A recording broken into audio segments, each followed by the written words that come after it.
बताओ कार कितने दे रहे हो? 100 रुपए किलो है यार भाई। अब सस्ता आलू लेगा तू। यार क्या की बात 300 लेगा तू? तुम्हारे लिए 300 रुपए 300 रुपए जाओ। चल चाय तो ले ली। आप कट्टा पट्टा ले आओ। पैसे अंग्रेजी में तो 4 रुपए ना। देंगे 2-4 रुपए तो। ऐसे लगा ये रणगो हैं। ओए झोला लगा सब। वो मंत्री कितने भर दे तू? कितने लोग हैं?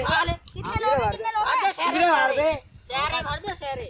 होकर मार रहे हैं चाप जेब में 1 रुपया ना हो। 1 रुपया ना होता है।